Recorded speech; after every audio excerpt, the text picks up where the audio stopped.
Bonjour chers téléspectateurs, bienvenue sur la chaîne 3A TV et Fouladou TV. Nous sommes là aujourd'hui avec l'immense plaisir de vous présenter l'étudiant nommé Moussa Sabali. Aujourd'hui, il est là spécialement pour nous parler des étudiants qui sont dans l'espace numérique du Sénégal.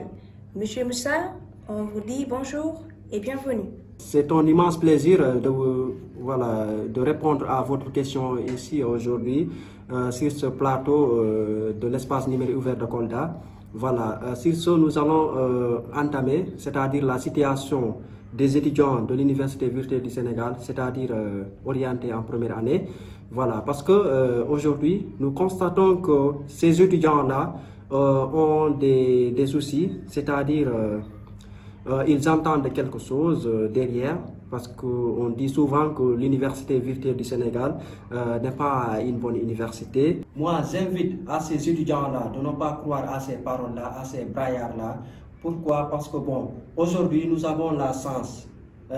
Auparavant, tu pouvais venir à l'IVS, ne pas voir un étudiant qui a réussi son master ou bien sa licence. Mais aujourd'hui, dès que tu viens à l'Université virtuelle du Sénégal, dans toutes les filières qui sont là à l'IVS, tu auras, un tuteur ou bien une tutrice qui a son master ou bien sa licence dans n'importe quelle matière. C'est pourquoi, aujourd'hui, j'invite aux étudiants orientés à l'IVS d'y croire, dire que l'Université virtuelle du Sénégal est une bonne université.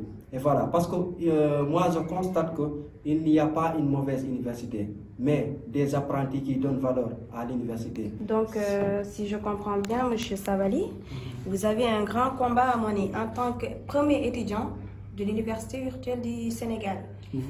Donc, si je comprends bien, il faut comprendre que l'université virtuelle, c'est l'avenir de demain. Parce que quand je comprends bien, vous pouvez vaquer votre préoccupation ou bien vos occupations en même temps sur les cours en ligne. Donc ça, c'est un impact vraiment très, très remarquable. Bien sûr. Pour pouvoir gérer en même temps son propre projet et les études. Bien sûr, parce que si tu constates, les étudiants, quand on les oriente, ils ont ce malaise-là, disant que cette université-là n'est pas une bonne université. Il faut avoir dans l'esprit que c'est une bonne université.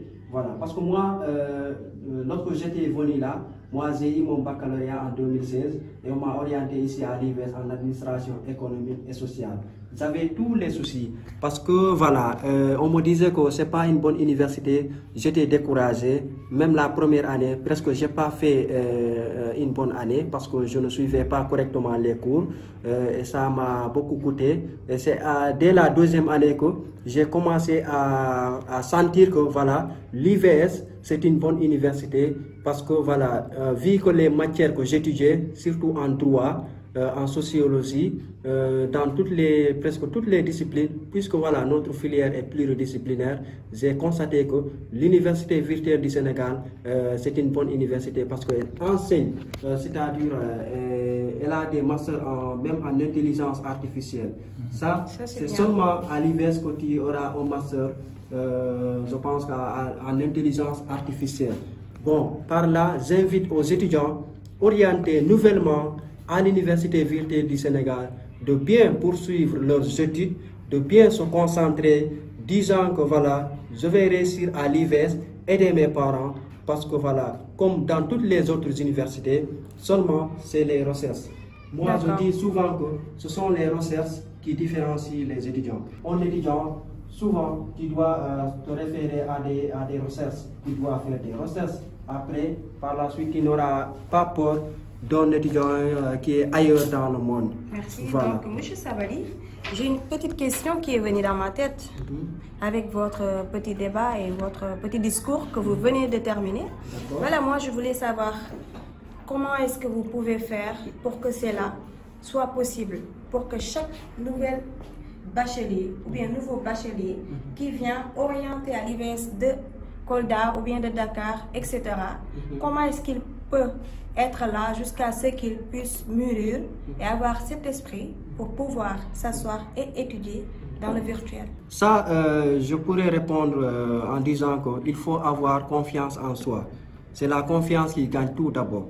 Parce qu'en étudiant, si tu n'as pas confiance en soi, tu ne pourras pas franchir les sommets de la réussite. Il faut avoir confiance en soi, dire que moi, on m'a orienté à l'IVS. C'est à l'IVS que je vais étudier et je vais réussir là-bas. Mais aussi, surtout, de se rapprocher c'est-à-dire aux anciens. Parce que quand tu viens à l'université, il faut voir tes anciens d'abord. Parce que tes anciens là ont franchi déjà un chemin. Jusqu'à obtenir peut-être une licence ou bien un master. Donc, il faut poursuivre ces gens-là en leur demandant. Il faut avoir la curiosité de poser des questions.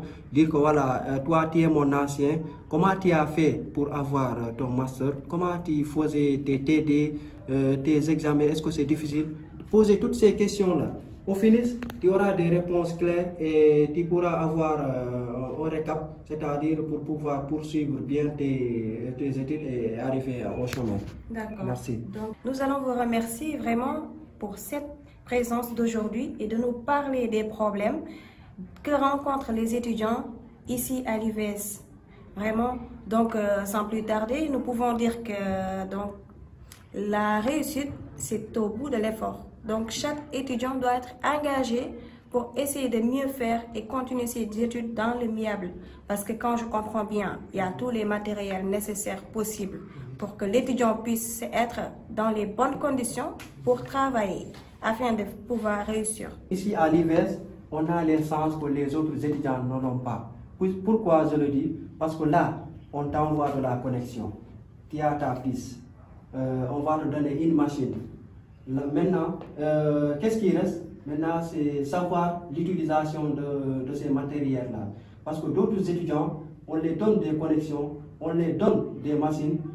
Quand ils viendront ici à l'ENO, ils ne vont pas entrer dans les cours et au niveau, c'est-à-dire faire des activités pédagogiques. Tu as ta connexion, personne ne va te diriger, même tes parents ne vont pas te diriger. C'est en ce moment-là que tu dois dire que voilà, moi je suis étudiant, je dois étudier, je dois poursuivre correctement mes études, ne pas regarder des choses futiles qui ne sont pas en rapport avec les études, regarder des vidéos inutiles par exemple.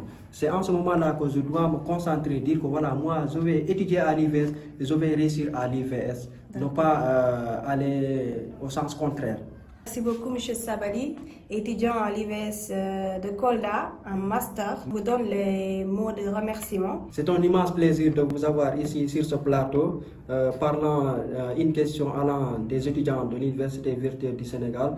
J'espère qu'avec cette présentation-là, les étudiants auront un aspect positif à pouvoir poursuivre correctement leurs études à l'Université virtuelle du Sénégal. C'est trop gentil et merci de nous avoir suivis aujourd'hui avec l'étudiant de Kolda de l'Université virtuelle du Sénégal et sachant que vous avez bien retenu tous les problèmes que ces étudiants-là confrontent au niveau des espaces numériques de Kolda et partout d'ailleurs au Sénégal. Et merci de votre attention. Au revoir.